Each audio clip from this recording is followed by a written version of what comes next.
Welcome. It's great to have you all with us this evening. Thanks for coming. Would you mind silencing cell phones?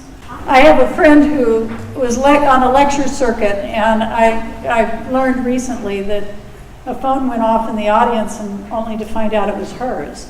So I've got mine shut back there and am ready to go.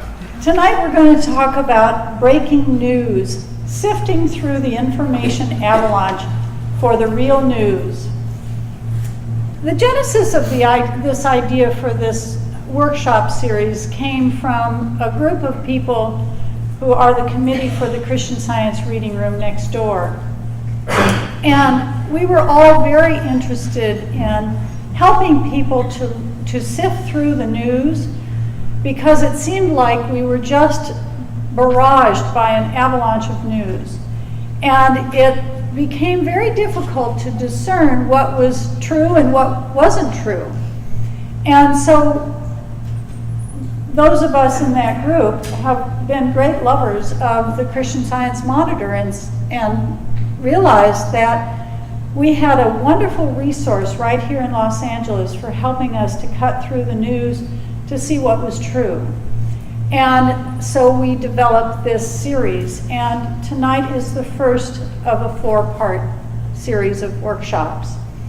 Our hope is that by the end of the 4th one, that we'll better understand the factors that govern the news, and that we'll gain the tools for cutting through that barrage of information to find out what is the news, the real news that we're looking at.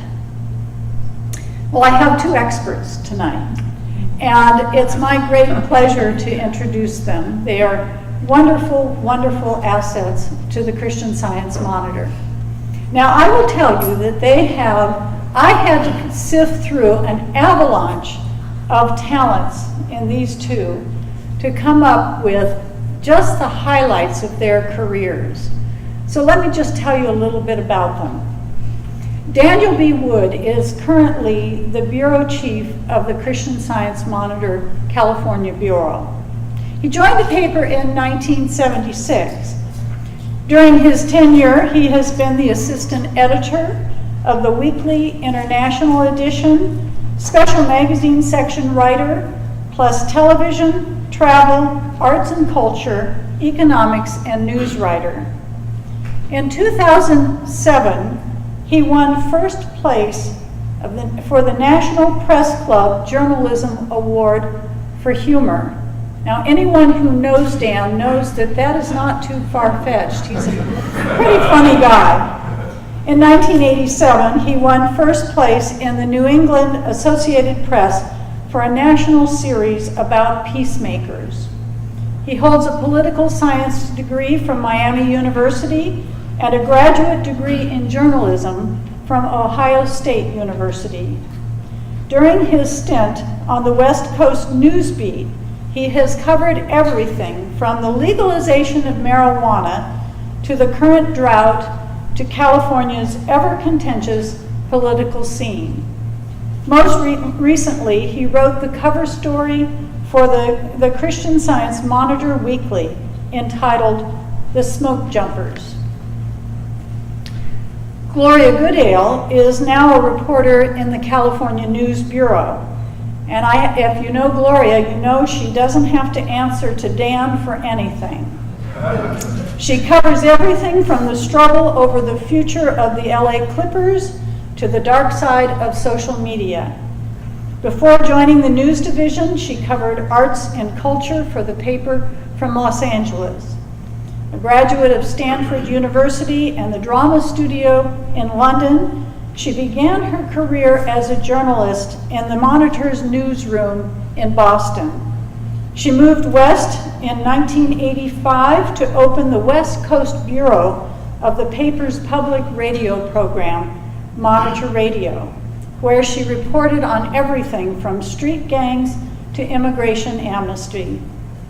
She then moved to the World Monitor, the hour-long television news show on the Discovery Channel, where she reported on such topics as Mexican elections and Arizona's biosphere experiment. After several years reporting for the local CBS News Radio affiliate, Gloria returned to the Monitor in 1998. We are so pleased to have the two of them tonight to guide us through that avalanche of information to find the real news. Thank you for being here.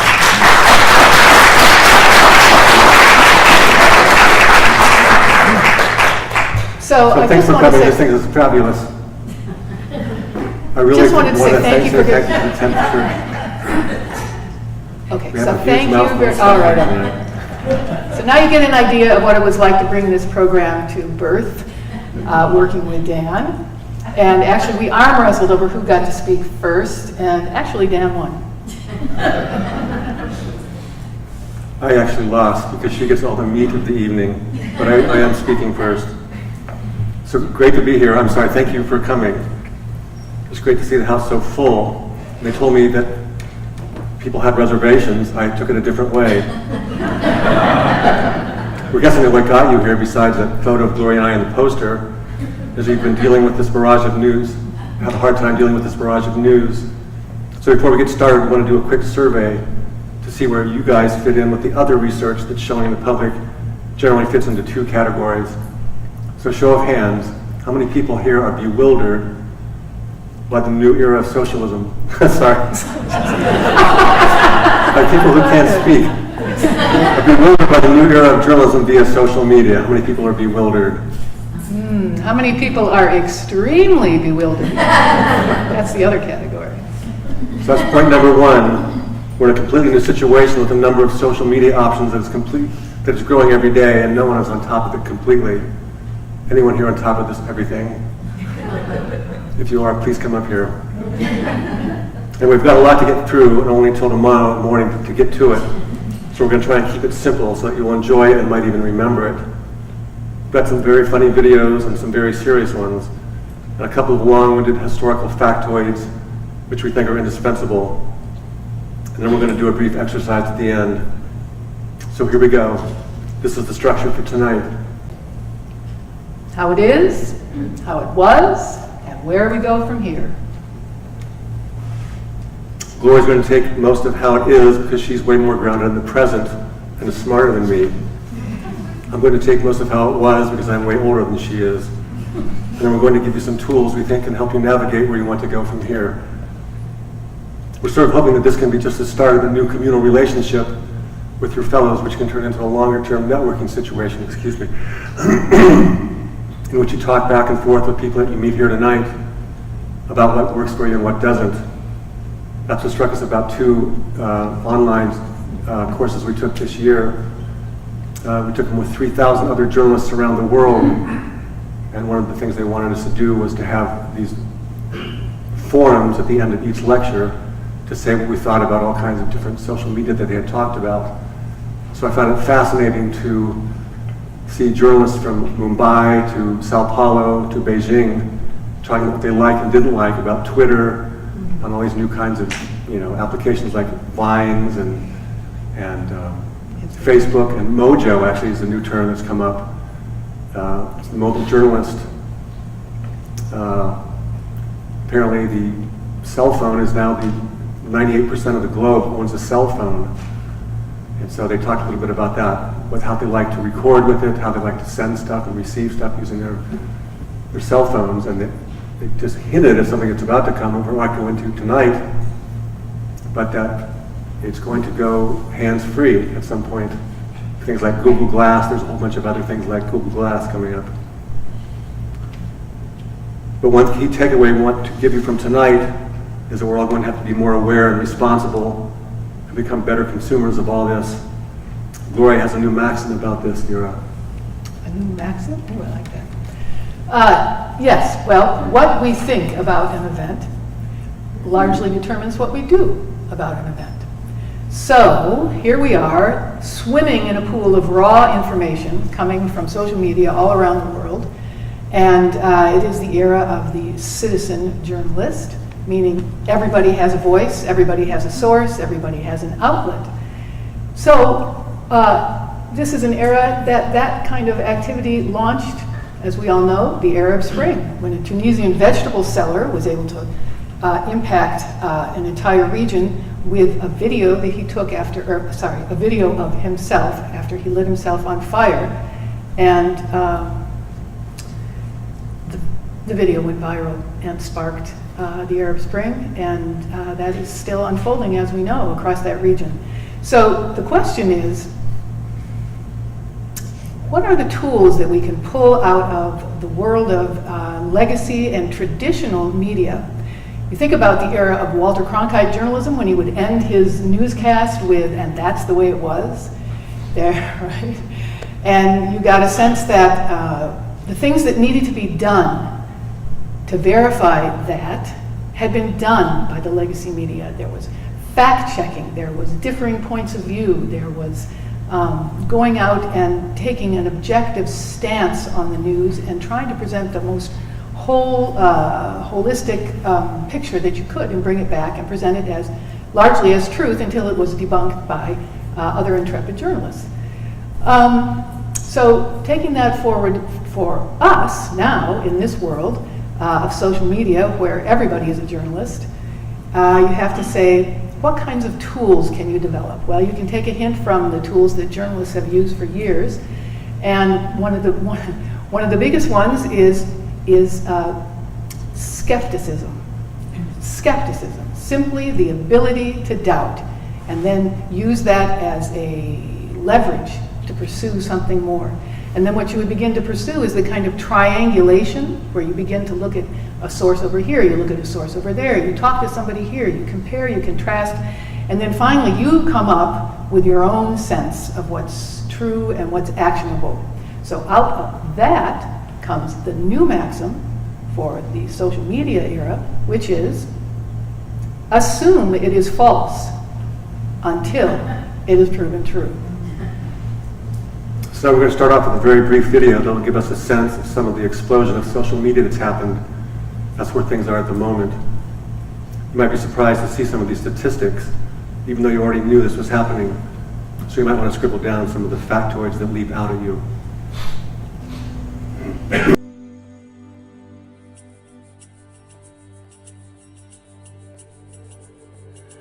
Baba yetu yetu liye mbinguni, yetu yetu amina. Baba yetu yetu liye jina lako litukuzwe. Baba yetu yetu liye mbinguni, yetu yetu amina. Baba yetu yetu liye jina lako litukuzwe.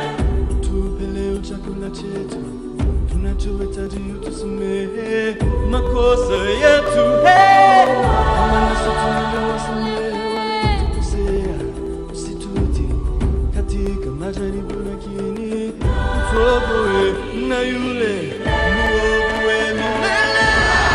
Baba yetu yetu liye mbinguni, yetu yetu amina. Baba yetu yetu liye jina lako litukuzwe. Baba yetu yetu liye mbinguni, yetu yetu Amina. Baba yetu yetu liye jina lako litukuzwe.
So one point we want to make that, yes, of course, this change has been happening for a long time.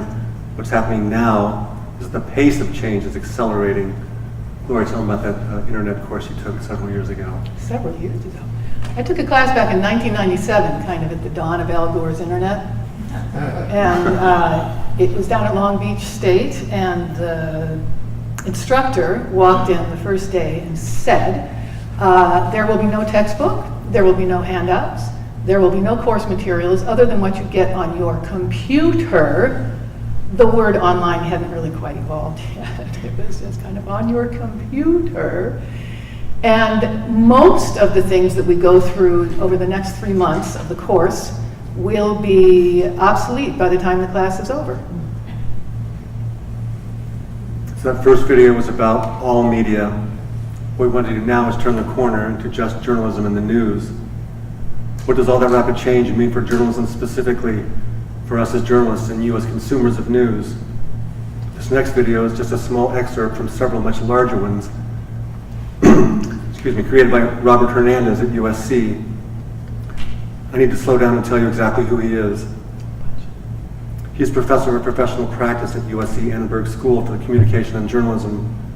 He designed several videos for one of the 2 online courses we took this year and moderated some discussions with other new social media experts. These courses are called MOOC, which is an acronym for Massive Open Online Courses, which are made available for free over the internet. The 2 we took were put on by the Knight Center for Journalism in the Americas at the University of Texas at Austin. So here's what Richard Hernandez has to say. Do you recognize this photo? It was taken in March of 2013 when the new Pope was announced. This photo became viral when NBC News tweeted and Instagrammed a comparison image. The photo above was taken in 2005. You can only spot one old flip cell phone there.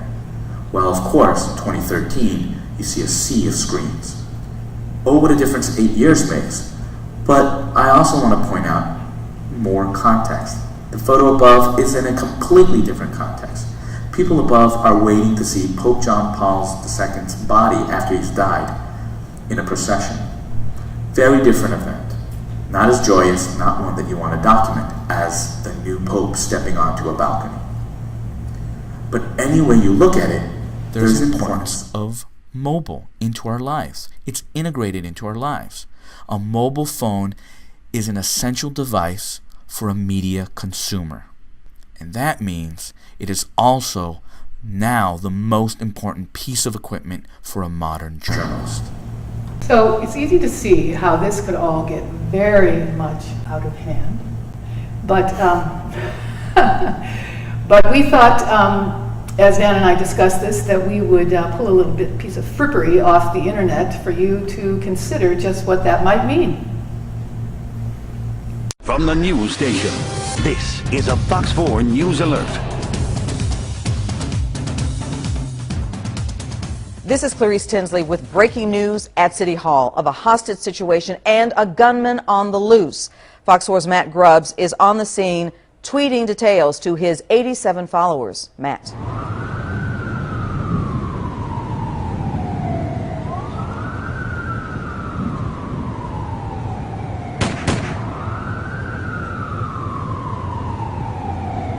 Thanks for that update, Matt. Now we take you live to Fox 4's Natalie Solis inside City Hall. Natalie. Clarice, I'm in a conference room taking a picture of myself with one of the shooting victims. I'll post it to my Facebook page immediately. Back to you. Thanks, Natalie. I'm now joined by Bart Schimmel, who is an expert in police tactics. Oh, just got Natalie's picture. Nice. Okay, Bart, what are Dallas police doing to get this situation under control? Well, right now we've got a recon team on site. We're determining how many shooters we're dealing with, going sector to sector, make sure every room is secure, we clear each room. But actually, while I've got you here, I'd really like to encourage the viewers to check out my band Slap Daddy on our MySpace page. Big into Journey, Foreigner, REO, a lot of Foghat. Really think you're going to dig it. Thanks, Bart. We'll definitely check that out.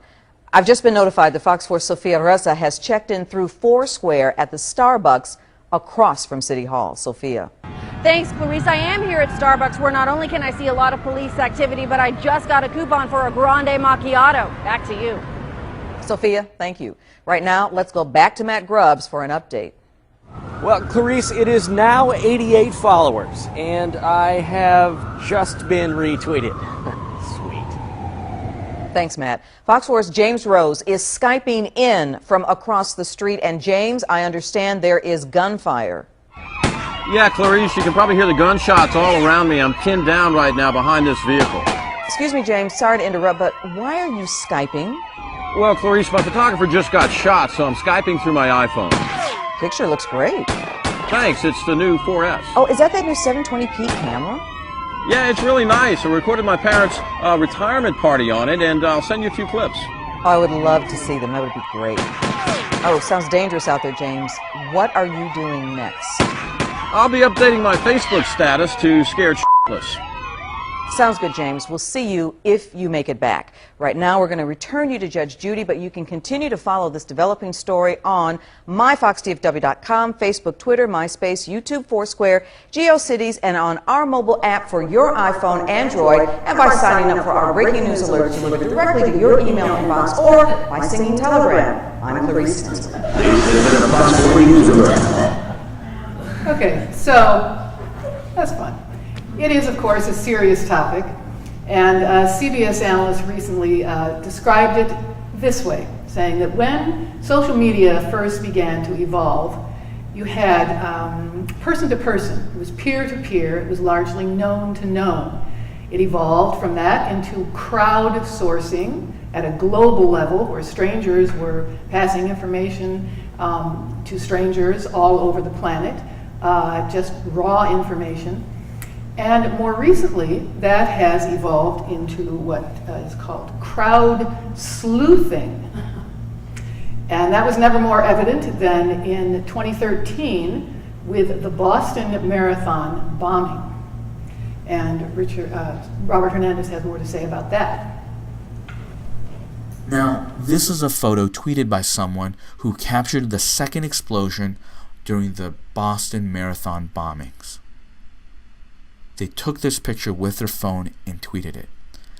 This is a photo taken and posted onto Facebook. This person took this photo while they were running away from the scene and posted it on their Facebook account. And when the FBI asked people to look at their photos, he found that he had captured one of the suspects in that photo. So, indeed, the FBI pulled something like 1 million photos from people who had been snapping while the investigation was unfolding, and of course they were enormously useful. But the social media landscape that evolved around the Boston Marathon bombing investigation and the law enforcement manhunt also revealed some serious dark sides to the social media citizen journalist world. The first of which is that these guys were out in the street snapping pictures, Instagramming, Twittering, blah, blah, blah, in the middle of a manhunt. And they were literally in the way of the police as the police were trying to pursue what they needed to do, beyond just the police, but all of law enforcement.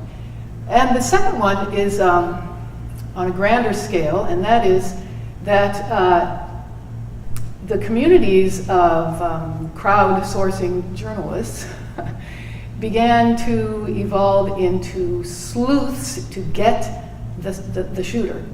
And they went on Reddit and developed a Reddit page, or a subreddit actually, which is a sub forum on Reddit, which is a social media place where people gather to share like ideas. And the subreddit was called Find the Shooter. And it began to be sort of a competition between the crowd sleuthers and law enforcement as to who could get the shooter first. And one of the things that happened during that was they fingered the wrong people. And the New York Daily Post picked that up and put it on their front page. And they were wrong, and the pair that were misidentified ended up suing the paper. So, it's a fairly serious little byproduct of social media. It popped up again later in the year when there was a shooter at a Washington, at a Navy shipyard near Washington, and the same sort of competition evolved, where you had all these people who were sifting through their photos, sifting through feeds, sifting through social media, and they were determined to find the shooter. And another subreddit called Find the Navy Shipyard Shooter popped up on Reddit. This time, however, Reddit shut it down. They didn't want a rerun of that misidentification. So that actually leads to an interesting evolution in the social media landscape, which is a number of the larger social media entities, think Google, Twitter, Facebook, Reddit, have begun to take on some of the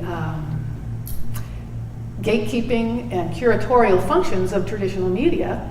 You have Google now has to take down data that is on their database in Europe if people request it and they pass their request system.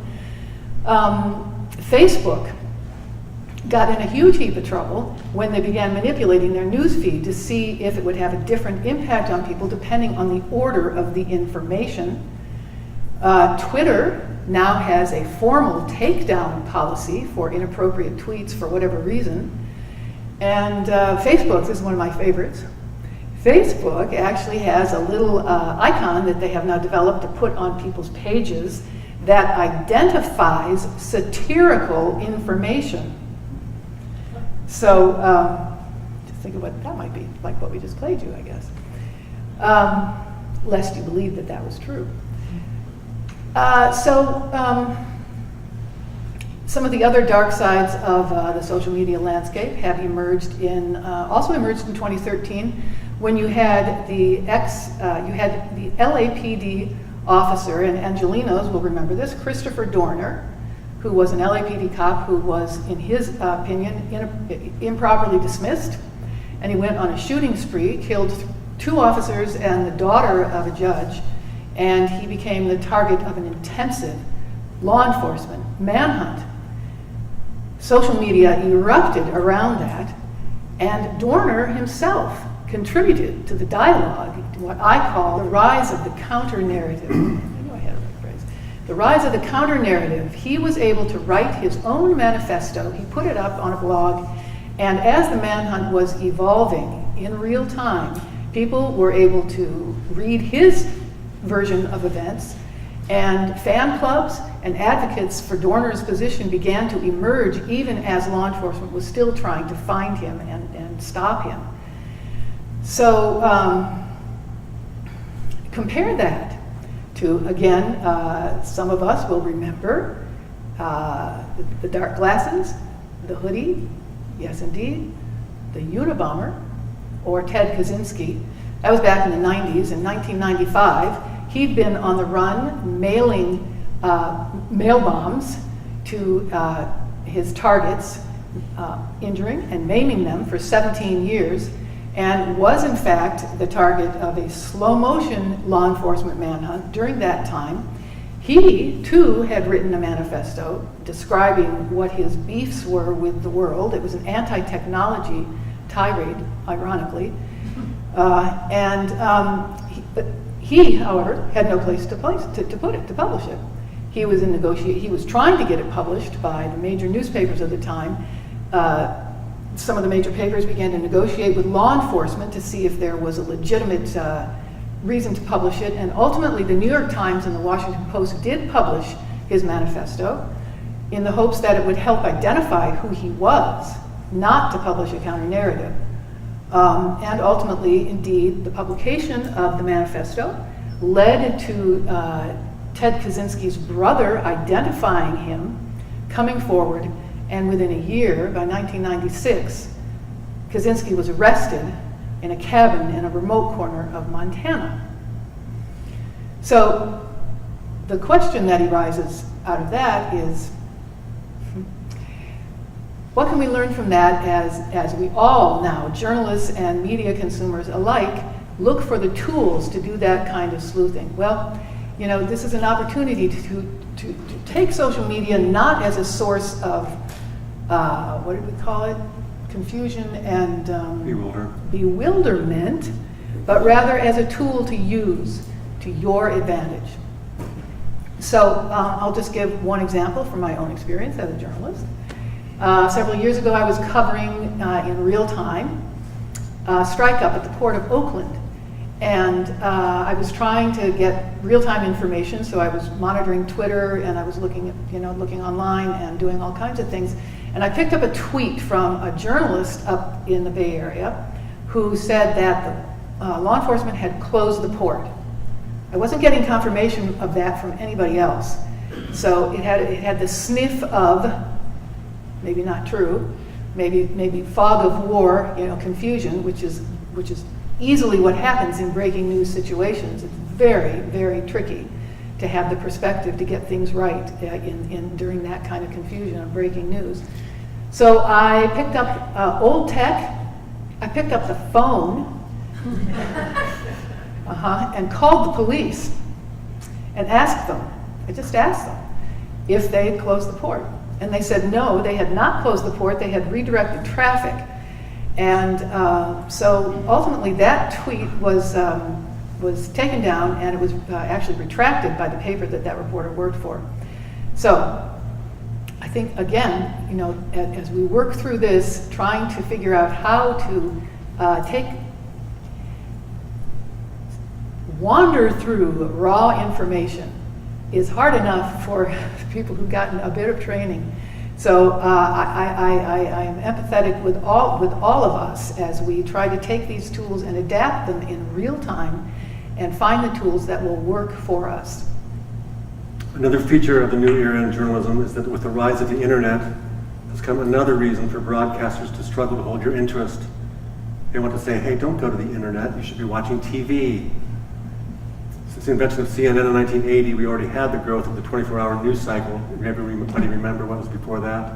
It was CBS, NBC, and ABC, and perhaps PBS. And suddenly CNN came along and news is all day, every day.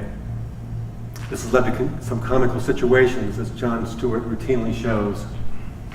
While other news networks have been somewhat willing to move on to other news, CNN has steadfastly remained on the rampart, occasionally pointing at wondering what it is.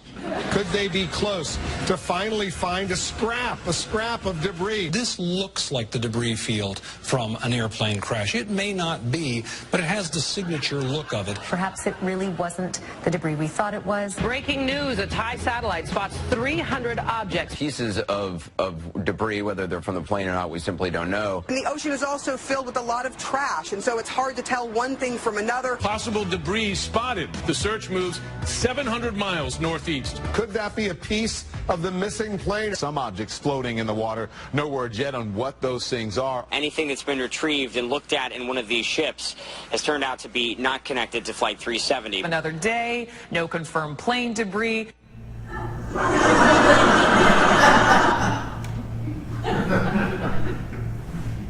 So we're going to go back a little bit and try and figure out how it was. Before we get too much further, I've got to sneak something in here that's very important. So this is your turgid, non-sexy history alert. I think to really understand where we are now, you have to understand a little bit about what went before, which means summing up the entire history of journalism. I think you have to be sexy if the information isn't sexy, Dan. Right? This is what I put up with. But don't worry, I've done it in 2 paragraphs, which I'll get to in a minute. It's also really critical to understand and be reminded that journalism in America isn't like journalism anywhere else, or at least it hasn't been. All you really need to know is in this book. It's out of print. The most important points are still valid. So I printed out just the introduction, which really sums it all up, and you can just take it home with you. It also addresses all the challenges presented by the shrinking number of newspapers that exist and the challenge that means for democracy. The book came out in 1956. It's a summation of a major study conducted for the National Council of Churches. It basically says that the press always takes on the form and coloration of the social and political structures within which it operates. You'd have to take a full university course to really dig into this, but I'm going to sum it up with these 2 short paragraphs. and reduced the whole book to just 2 theories of the press. After all, you paid good money to come here. So here it is.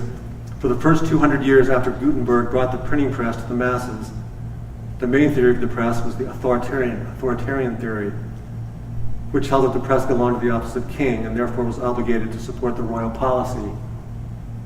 The concept set the original pattern for most of the national press systems of the world and still persists right now in many places in the communist world, such as Korea and China, and as recently as the Soviet Union, which many of you might remember had basically only 2 official newspapers which declared the official view of everything. One was called Pravda and the other one was called Izvestia. The good news is that after about 200 years, world thought began to mellow and change, and a new theory of the press began to appear. How many here are familiar with the little blip of history called the Protestant Reformation?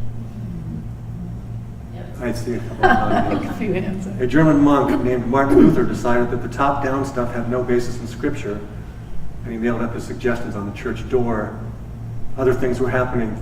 Peasants were revolting, democracies were starting to emerge, and countries began to freely trade, and a concept known as laissez-faire economics began to grow. That meant government, keep your hands off the economy. And so then developed the second largest development in the history of journalism, which we're still living out right now, which this book calls the libertarian theory. Man is no longer a lowly serf growing a king's vegetables and dependent on the monarchy for information, but he can actually think for himself. Truth is no longer just the property of power. The search for truth is an inalienable right, so the press is now a partner in the search for truth. Now that you see where it all leads, how many want to go back to the authoritarian theory? Growing vegetables for the king. Fast forward to 1943 in the United States. America's First Amendment guaranteed freedom of the press is running along smoothly, but just irritating enough that Time magazine founder Henry Luce decided a giant commission needed to look at the entire Fourth Estate very carefully.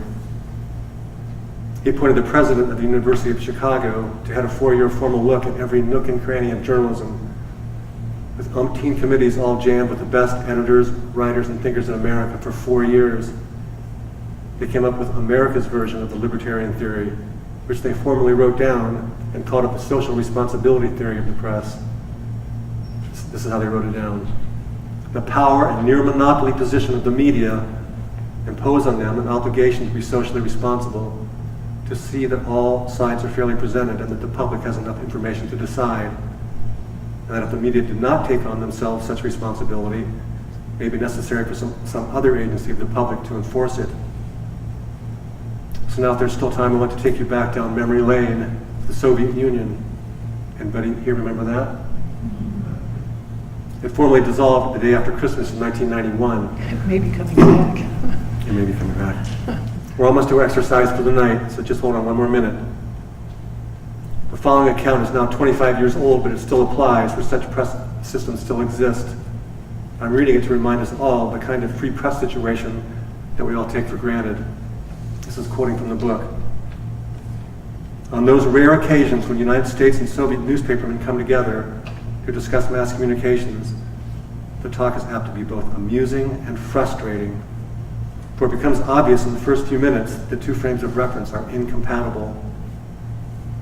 The American feels blessed with his free press and is inclined to sympathize with his Soviet colleague, who groans under state ownership, censorship, and propaganda.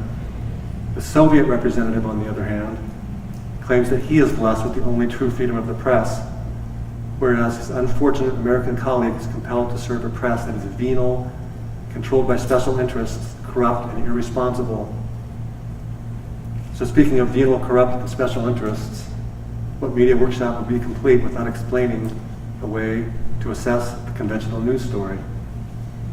Again, this would take a whole university course to really do it right, and we've summed it up, the essentials, in just 4 bullets. Here they are. These are incredibly simple.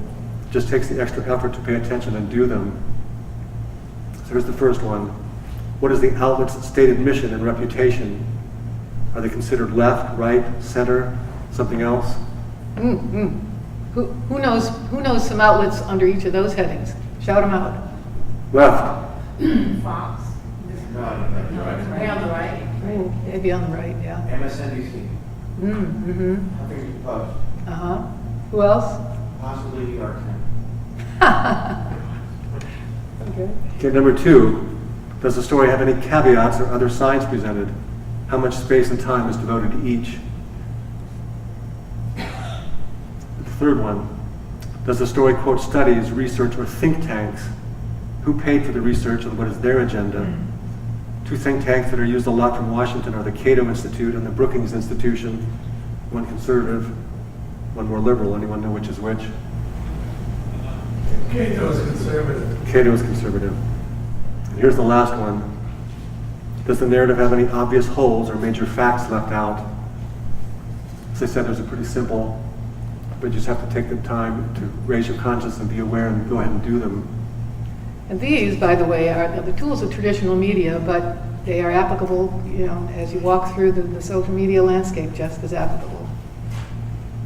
So now we're going to turn the corner and ask, where do we go from here? Oh, where we go from here? The first question would be, is objectivity obsolete? Now, we have no less a public figure than Arianna Huffington opining quite vividly about this. It is her opinion that objectivity is a false position for a journalist, that in fact what they ought to be doing is to take a position, be transparent about their position, and advocate from that position. The next one is social journalism taking over. Social journalism being, as an op-ed in the New York Times opined a couple weeks ago, this would be when reporters would go into a community such as Ferguson, Missouri, and simply become a microphone for the views and concerns of the community itself, without the overlay of traditional media questions such as fact-checking, opposing points of view, fully representing the entire position, trying to come up with an objective analysis of the situation, rather allowing the community to speak for itself. I get the last question. You get the last question. What does it mean for traditional journalists and consumers? The answer is that all of us are in the driver's seat. We get to decide. That earlier video only hinted at the number of tools. This next slide shows as many as we could get onto one slide. Anybody know how to work all of those? Okay, so let's see. Call out ones that any of you have used. Vimeo. Mm-hmm. Yeah, what else? Flickr, yeah. What else? Uh-huh, okay. How about ones that you've just heard of? Okay. How about ones you've never heard of?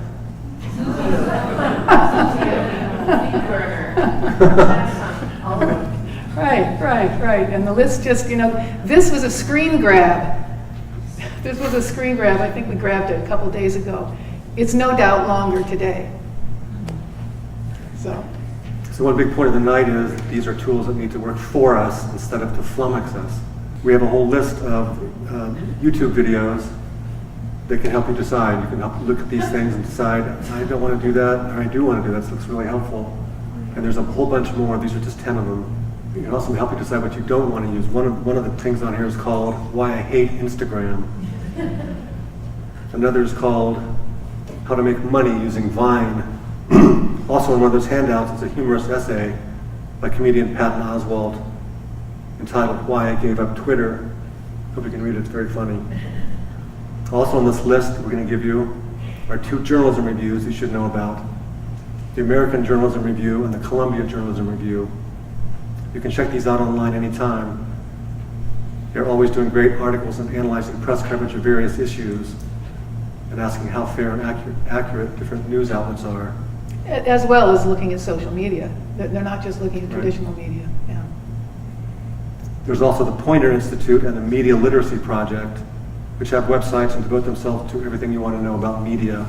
There are also websites that aggregate the content from other news outlets. One I use every day is called Artumble.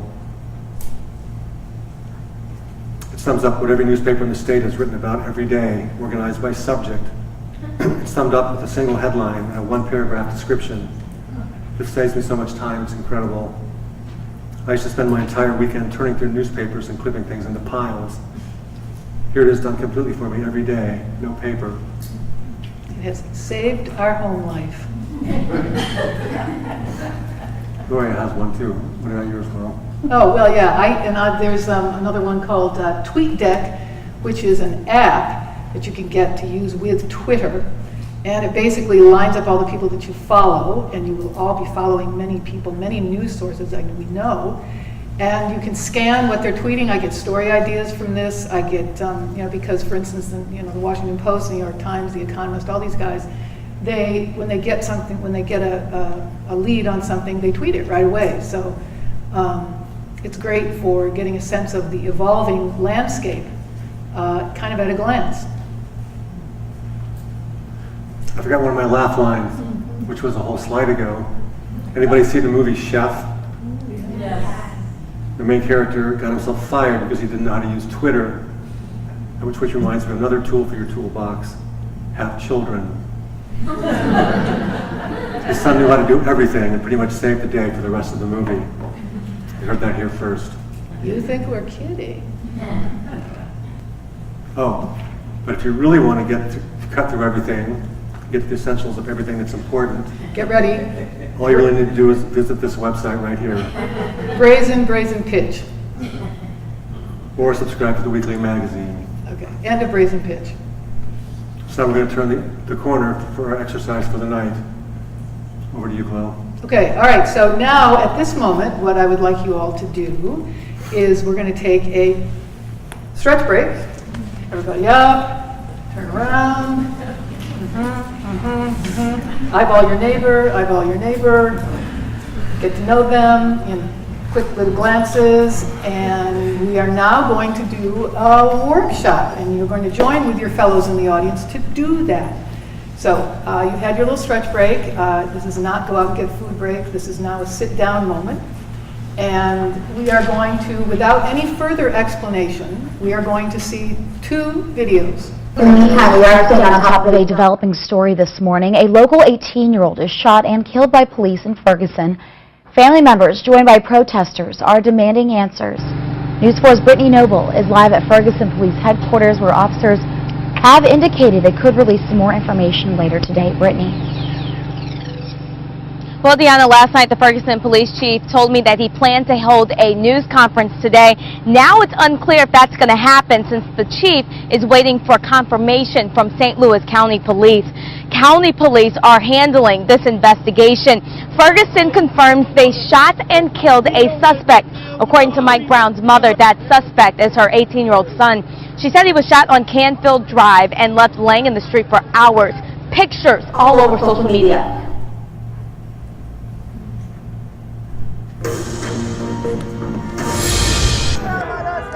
Well, what extraordinary scenes in Ferguson today. Just 24 hours ago, there was tear gas being fired, there was confrontation, they were facing the police, but look at them now. Hundreds of people have taken to the streets in something of a celebration. People feel like they've really changed their community by protesting peacefully in this case. Let me speak to some of these people. What's your name, sir? My name is Vince. Your name is? Vince. Tell me how you're feeling right now. Right now I'm feeling real amazed, man. It's just like it's unity all over the city. And I've been living here my whole life, 21 years. I've never seen it like this in my life, ever. What do you think it is that's brought people together? I think it's just the one all mentality that we're all in this together. You know what I mean? Like, it's not a black or white thing. This is an everyday thing. People are getting killed every day by authority. They're supposed to be protecting us. But look, this is happening now. You can see these amazing scenes, people on their cars like this. But do you really think this is change for good? The change that you want for your community? Do you think change is come for good? It should. I don't see why it wouldn't. The way technology is set up, social media, everybody knows about this. Nobody's gonna stop. Okay, so as you can tell, that was coverage from the beginning of the Ferguson, Missouri unfolding event. after the killing. So we chose Ferguson because it's recent, it was breaking news, hot breaking news, and identified by many top news organizations as one of the most impactful, or one of the news events most impacted by social media since the Arab Spring.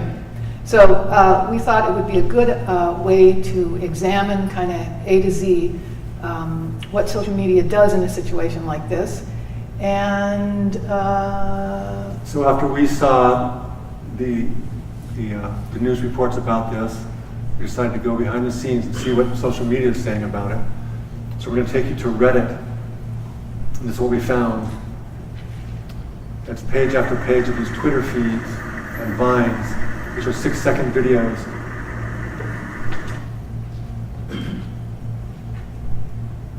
Actually, are you moving subject to arrest? Do it now! the third slide, we're in the third slide now.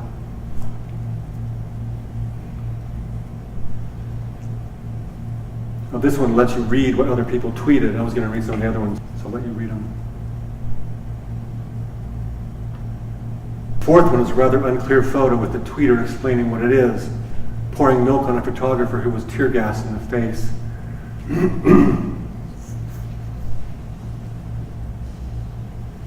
Okay, we have one more. This one shows how complicated the formats can get, with one woman describing a photo of police pinning down a young man on the ground. Anyway, so that's what we found. People who you don't know, anonymous people sort of giving you little tidbits of ideas, and then 6 seconds of what happened. So it was a huge, huge outpouring of raw data coming, both Ferguson speaking to Ferguson, but Ferguson speaking to the world. Really became a global event and still is unfolding. So as you see, for those intrepid readers of old media, Time magazine had it on its cover last week. So what we're going to do now is, you have the handout, and what we'd like you to do, and this is the workshop section, is we're thinking that if you can just sort of squidgle in your seat a little bit and form little pods right in your own area of 6 to 8 people, kind of little bump, diddy bump, diddy bump, where you can talk to each other. And what you're going to do for the next 10 to 12 minutes is you're going to look at those 4 questions and you're going to discuss them amongst yourselves. Try and answer them, try and think, try and analyze. This is an event that pretty much all of us experienced as a breaking news event in real time, and this gives us an opportunity to question why we think what we think, where it came from, and how we can move forward and apply that to other breaking news events. So, has everybody kind of created little pods that you can talk to? Try to get a volunteer within each group to be the and try to get a volunteer, to sort of takes down sort of what the group kind is of saying. appoint a little scribe, and be friendly. Yeah.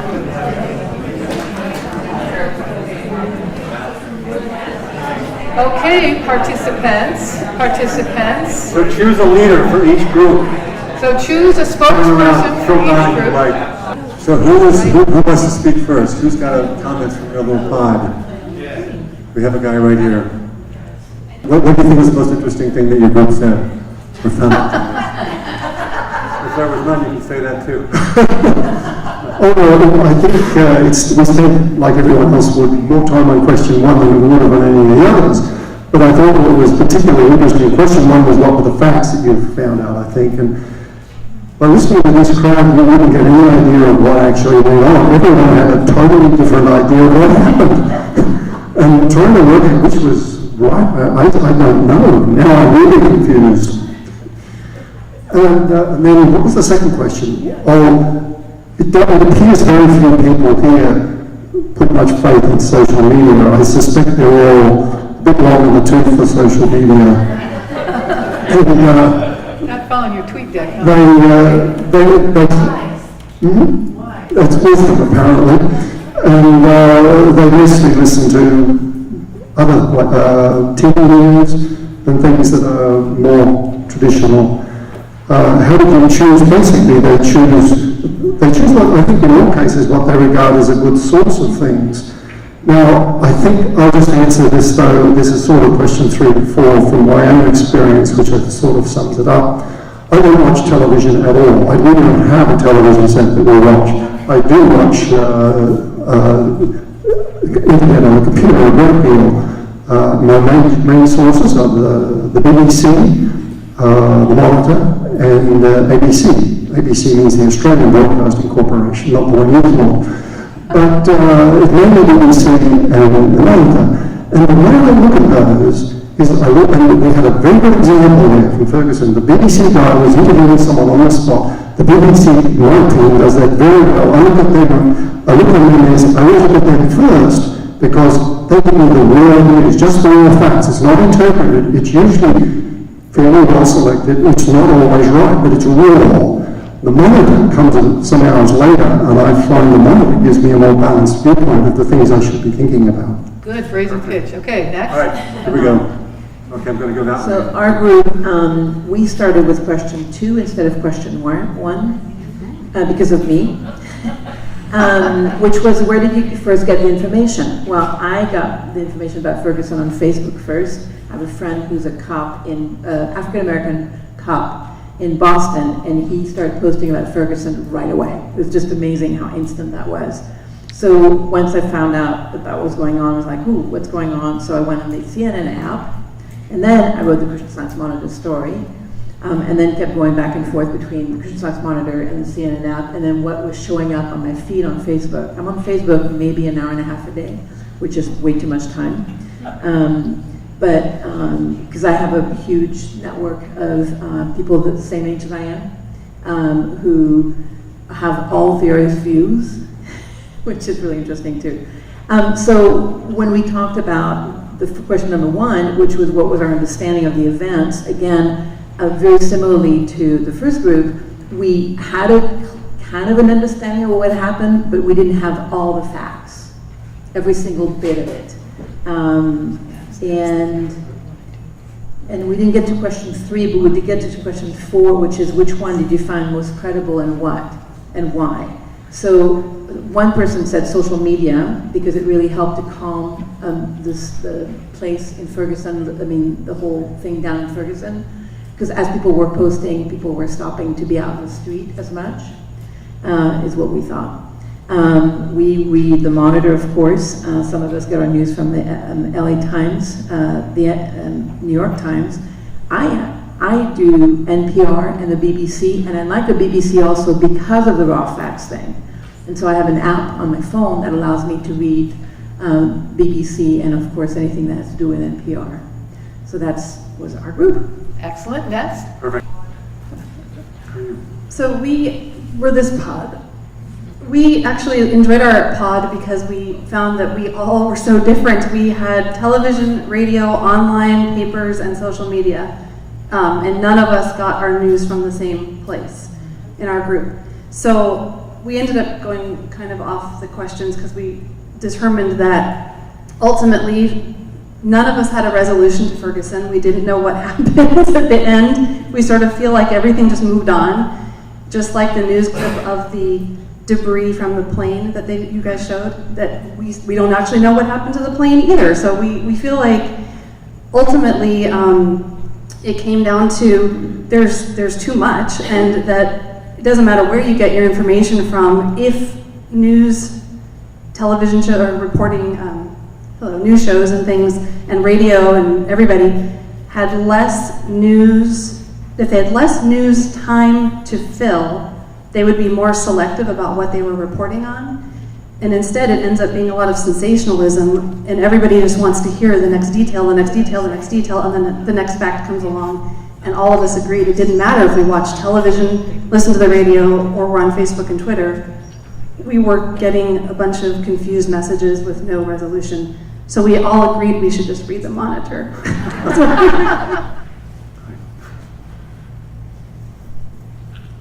Like others, our news sources were PBS, NPR, New York Times, BBC, Monitor. With the first question of our understanding, we all agreed that there was so much raw data that it was overwhelming, and that what really stood out for really the one person who really did follow it a lot, was just that it was the emotion that captured people, but there wasn't necessarily a sense that you could follow a story itself. After that, we sort of got off track on the questions and talked about mostly how we feel and how we trust. If we trust news sources, and that we often think they're manipulative, but since we actually have a journalist here in our group, we take heart in the fact that journalists actually have ethics that need to be followed.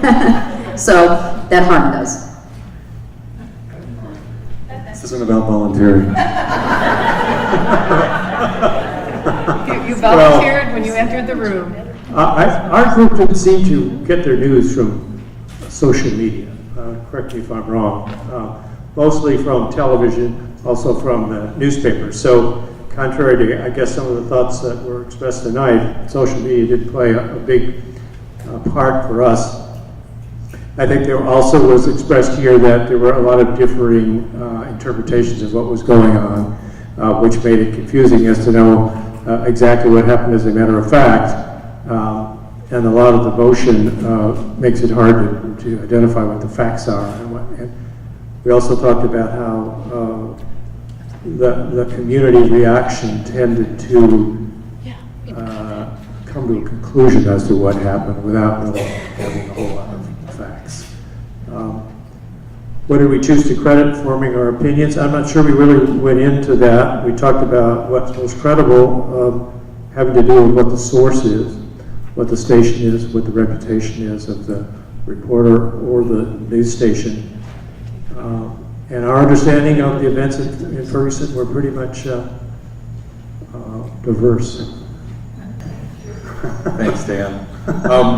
We were just discussing how do you measure your sources of information up against the questions that you had placed up on the screen earlier, and when you realize that the instantaneous information that you're getting on site is coming from people who may have any of a number of kinds of points of views, it's very hard to validate what that point of view is. In fact, I don't think there's really any way that you can validate the point of view, and therefore you really don't know how to validate the information flow in the context of their view of the world. And so as much as it's informative in terms of stating issues or events that are taking place, and certainly we've heard of wonderful ways in which social media has come to the what's the word I'm looking for? Not rescue, but issues in, like, for example, the vote in Iran and things that are taking place in a whole host of areas around the world. They're wonderful media in terms of keeping us apprised of developments and events that are taking place, but the big question is its validity, and you really have no way of validating the information source. So that seems to be the problem. Okay, excellent. Okay, now I'm going to give my opinion, because I'm not a pod, but I'm just going to say what I felt I learned in making this exercise up, which is the day I went to Reddit and looked at all those tweets and little tiny vines of 6 seconds to see what they were doing. I did that for a long time, then I went out and watched the nightly news, and I was delighted to have one person who'd been in Ferguson all day just give me the 2-minute report. I don't want to try and sum up, oh, so-and-so's leaving the parking lot at 4 o'clock, and these guys are getting yelled at, and here's these two, Humvees leaving here and there. But on the other side, I also think that, can you imagine having an army of people like this if you were a traditional broadcast journalist and suddenly have 16,000 citizen journalists breathing down your neck, how much better you would want to do your job and make sure you got it right. So that's my opinion of that. So you're recommending people be lazy? Is that what you're saying now? Yeah. Anyway. Okay. So all right. Did you write this all down? So Colleen, faithful scribe up here, has been trying to collate some of the major points that came out of the pods. And those are going to be screen grabbed and added to the file, I guess. I don't know if we're going to be able to send those out. But anyway, thank you all for being guinea pigs in that experiment. I hope you learned something from that. And now we are on our summary slide, where we sum up what we have covered here and where we go from here. So Dan, you want to do the summary? So here's the summary. Know your sources. Learn to ask the right questions. The growing burden is on you. So make the tools of social media work for you rather than bewilder you. So therefore you get to walk out of here having made close personal friends for a long time, and you can exchange emails and tweets with each other, and each of you can tell you what really works for you and what doesn't. That's our little fantasy, what might get started here tonight. I have no voice. Okay. So Dan has no voice, so he's retired. But anyway, that is our summary, and I think we're going to turn it over to Colleen. But we wanted to say thank you for being our pod nerds tonight.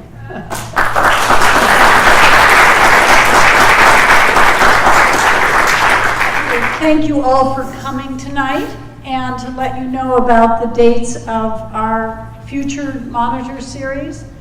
On November 6th, we'll be talking about politics, deconstructing the spin machine. It's 2 days after the election. On February 12th, we'll be talking about sports, how sports drives the news. On April 16th, we'll be looking at arts and culture, how pop culture becomes the news.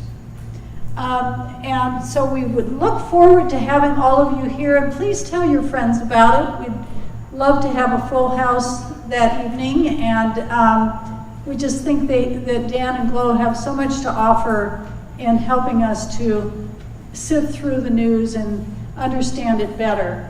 We'll look forward to seeing you in November. Don't forget to vote before you come to see us. And we just loved having you here tonight, so thanks for coming. Good night. See you in the